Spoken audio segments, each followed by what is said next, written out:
é uma droga que causa bastante controvérsia na nossa sociedade. É um assunto que é muito falado. Alguns países atualmente vêm liberando o uso da maconha, outros liberando com doses pequenas do THC, que é a droga que induz mais tanto barato como mais problemas de saúde mental. Hoje aqui o meu objetivo é discutir qual é a relação do uso de maconha com uma doença chamada esquizofrenia. O que é esquizofrenia? É uma doença psiquiátrica que cursa com sintomas bastante graves, que são alucinações, por exemplo, ouvir vozes, e delírios, por exemplo, se sentir perseguido. Só que esses sintomas não acontecem simplesmente na vigência do uso da droga. Eles podem continuar. Você pode ter alucinações e delírios no uso da maconha, em geral com uma dose mais alta, mas o grande problema é que isso continua. Portanto, essa é uma discussão da nossa sociedade. A gente libera a maconha e vai ter um monte de esquizofrenia. Será que está associado? Será que não está associado? O meu objetivo aqui hoje é tentar dar alguns elementos do ponto de vista médico, clínico, psiquiátrico e de neurociência para enriquecer e oferecer mais informações para esse debate. Eu não vou discutir aqui, agora, a questão de liberação ou não liberação da maconha. Não é o meu papel. O meu papel é o papel médico que agrega uma informação e para ser discutida no conjunto da sociedade e avaliar qual é o impacto. Alguns lugares do mundo, alguns estados americanos, Portugal, Uruguai, você começa a ver movimentos de liberação da maconha. O que importa aqui é que a gente entenda que tipo de impacto ela pode ter. O álcool é liberado na nossa sociedade. O tabaco também é liberado. As pessoas usam o álcool de uma forma saudável, a grande maioria. Aquelas que usam de uma forma exagerada vão ter consequências bastante sérias. Desde atrapalhar um pouco o seu trabalho, induzir quadros psiquiátricos, por exemplo, depressão e ansiedade, até o alcoolismo mais grave que realmente prejudica as relações sociais e o trabalho, prejudica a vida em geral. O que eu estou querendo dizer com isso? Que drogas lícitas também causam dano.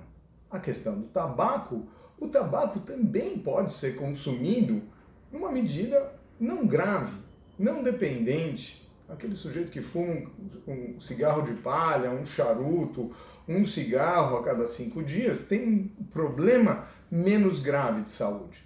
Agora, o uso exagerado está associado com várias doenças pulmonares, inclusive o câncer. Não é simplesmente o câncer. O que aconteceu é que as pessoas conseguiram associar claramente o câncer a essas lesões. Aqui, quando eu falo de maconha, eu vou trazer os dados melhores que existem no mundo. Como você pode associar o uso de uma droga ao início de uma doença? Você tem que fazer a mesma coisa que fizeram com o tabaco.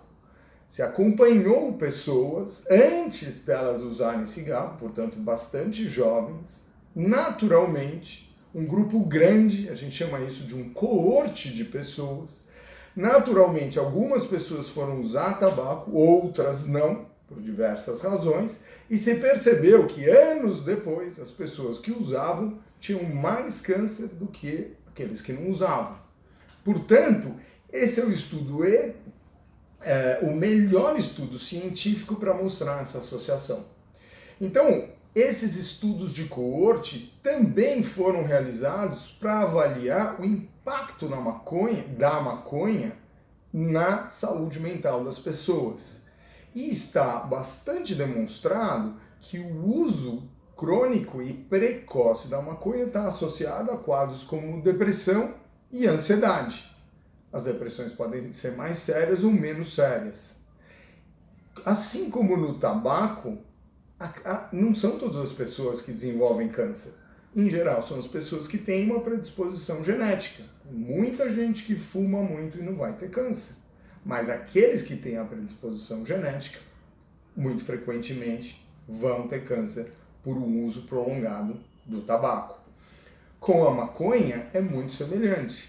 E mais de 8 estudos muito bem desenhados em diferentes países. Nova Zelândia tem 2 grandes e bonitos estudos, na Austrália, na Suécia, nos Estados Unidos, na Inglaterra, que vão demonstrando que o uso precoce em alta quantidade predispõe ou aumenta o risco das pessoas a desenvolverem esquizofrenia.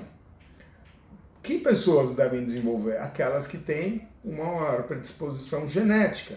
Mas assim como no tabaco, a gente não sabe quem tem a predisposição genética ou não. Então, a gente tem que tomar bastante cuidado. Portanto, do ponto de vista clínico, médico e científico, essa associação está muito bem estabelecida. O fato de que você usa maconha e tem consequências deletérias do ponto de vista da psiquiatria não significa que a sociedade não possa liberar a maconha ou ter diferentes condutas. Mas o que é fundamental, assim como o álcool e com o tabaco, é que se entenda que existe um grande risco pelo uso crônico da maconha. Então aqui o meu objetivo é só agregar mais uma informação. A gente percebe que as pessoas mais jovens se engajam muito na causa de liberação da maconha. Eu acho que tem um certo sentido.